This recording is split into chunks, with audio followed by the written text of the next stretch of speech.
Good morning students.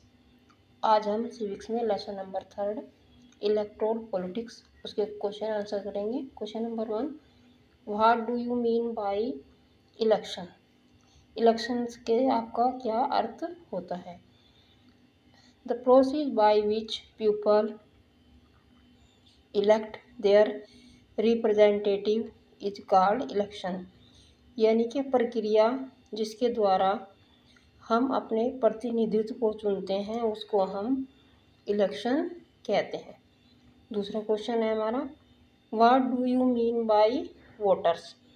Voters यानी कि जो वोट डालते हैं उनके से आपका क्या अर्थ है, कौन होते हैं, कौन लोग होते हैं। People who have the right to vote और participate in the election of representatives are known as voters. यानी कि लोग जिनको अधिकार होता है वोट डालने का इलेक्शन में अपने प्रतिनिधि को चुनने के लिए, उनको हम वोटर्स के रूप में जानते हैं। Question number 3, who lead a movement called न्याय युद्ध and formed a new party लोक दल।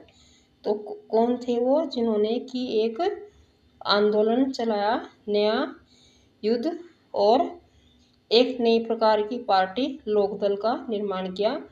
तो वे थे हमारे Chaudhary Devi Lal. How many seats get Lokdal in the state assembly. State assembly में लोकदल को कितनी सीट्स मिली थी, तो 76 सीट्स उनको मिली थी। How many constituencies the country is divided for Lok Sabha election. जो लोकसभा इलेक्शन है उसके लिए जो हमारा कंट्री होता है उसको कितनी एरिया में बांटा जाता है, तो उसके लिए कितनी सभा जाता है 543 543 सीट्स में। Question number 6, why do we need election. हमें इलेक्शन की क्यों आवश्यकता होती है। तो a mechanism is required to this by which people can select their representatives at regular intervals and change them if they wish to do so. यानी कि एक मैकेनिज्म, एक प्रोसीजर होता है, इज रिक्वायर्ड टू दिस आवश्यकता होती है जिसके द्वारा कि लोग अपने प्रतिनिधित्व को एक नियमित समय पर और अपनी इच्छा के अनुसार उसको चुन सके। This mechanism is termed as election. तो जो एक प्रक्रिया होती है इसको हम इलेक्शन का नाम देते हैं। Therefore, election are considered essential in our times for any representative democracy। तो इसीलिए जो इलेक्शन है वो हमारे लिए इसलिए भी आवश्यक समझे जाते हैं क्योंकि इससे क्या है कि हमारे जो प्रतिनिधित्व होते हैं वो लोकतांत्रिक तरीके से हमारे पास चुन के आते हैं। क्वेश्चन नंबर 7 है हमारा, what makes an election democratic. जो इलेक्शन होते हैं उनको क्या तरीके हैं जो उनको प्रजातांत्रिक बनाते हैं। फर्स्ट है हमारा, the main features of a democratic election are as under. First है, every adult citizen should have a right to vote. जो भी एडल्ट सिटीजन है, एडल्ट सिटीजन का मतलब है हमारा जिसकी भी आयु 18 साल की हो गई है तो उसको एडल्ट सिटीजन कहते हैं और उनको वोट डालने का अधिकार होता है। Everyone should have one vote and each vote should have equal value. तो जो भी एडल्ट होते हैं उनको केवल एक वोट डालने का अधिकार होता है और सबके वोट की वैल्यू बराबर होती है। यानी कि एक व्यक्ति का वोट एक ही गिना जाता है, वो चाहे उम्र में बड़ा हो या छोटा हो। Election must be held at regular intervals after every few years. जो इलेक्शन होते हैं वो एक निश्चित समय के बाद, कुछ सालों के बाद होते हैं। यानी कि ज़्यादातर जो इलेक्शन है उनका जो है 5 वर्ष का समय होता है और उसके बाद 5 साल के बाद चुनाव होने निश्चित होते हैं। थर्ड है, election must be free and fair, people should be able representative of their choice. जो इलेक्शन होते हैं वो एक साफ और आज़ाद स्वतंत्र तरीके से उनको कराया जाता है और people should be able representatives of their choice, और लोग जो है योग्य होते हैं अपनी पसंद का प्रतिनिधित्व चुनने में। There must be some competition between candidates and political parties, voter should have some choice, parties and candidates should be free to consult contest elections. जो तो there must be some competition, कुछ कंपटीशन होता है candidates उम्मीदवार के बीच में और पॉलिटिकल पार्टी के बीच में। Voters should have some choice, लेकिन जो वोटर्स हैं उनके पास चॉइस होती है, और पार्टीज और जो कैंडिडेट्स होते हैं वो भी आज़ाद होते हैं अपने इन जो प्रतिनिधित्व है उसको चुनने के लिए।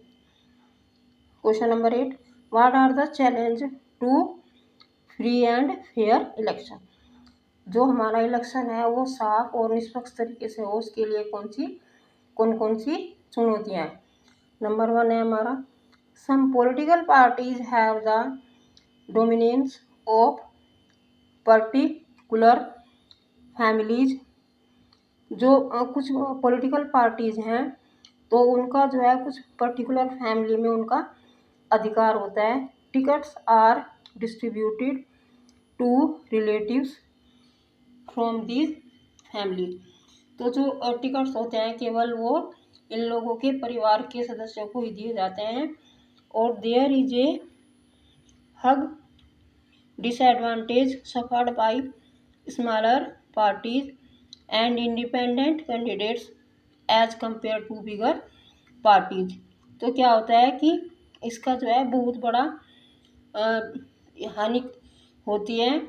जो छोटी पार्टी के जो लोग होते हैं वो इससे इसका उनको जो है काफ़ी नुकसान उनको झेलना पड़ता है। And independent candidates as compare to bigger parties, जो भी एक स्वतंत्र कैंडिडेट होता है बड़ी पार्टियों की तुलना में। In some parties of the country candidates with criminal connection have been able to secure ticket from major parties by pushing genuine aspirants and of the electoral race. तो उसमें क्या होता है कि कभी कभी जो क्रिमिनल प्रवृत्ति के लोग होते हैं उनको टिकट मिल जाते हैं और जो अच्छे लोग होते हैं वो आगे नहीं आ पाते। Question number 9, what are the reserve constituencies, what it is its importance. जो आरक्षित क्षेत्र होते हैं उसका क्या अर्थ होता है और इसका क्या महत्व है। The constitutions make throw of a special system of reserve constituencies for the weaker sections. Some constituencies are reserved for people who belong to the scheduled caste and scheduled tribes. Reserved constituencies, only those who belong to the scheduled caste can fight for election. इसका मतलब है कि जो भारतीय संविधान है उसके लिए कुछ स्थानों को SC और ST जाति के लिए आरक्षित रख दिया गया है। इसको ही हम रिजर्व कॉन्स्टिट्यूएंसी कहते हैं। और यहाँ से केवल इन स्थानों से केवल SC और ST या OBC जो भी रिजर्व कैंडिडेट होते हैं वही लोग यहाँ से चुनाव लड़ते हैं। तो these systems of reservations extend to other weaker sections set the district and local level. तो जो इस प्रकार का जो रिजर्वेशन है वो समाज के जो कमज़ोर क्षेत्र हैं और ज़िले हैं और लोकल लेवल है वहाँ तक इसको बढ़ाया गया है। In many states seats are reserve for OBC as well as rural and urban local bodies. तो कुछ क्षेत्रों में जो ये रिजर्वेशन है वो लोकल, देहाती और शहरी क्षेत्रों में भी इसका रिजर्वेशन कर दिया गया है।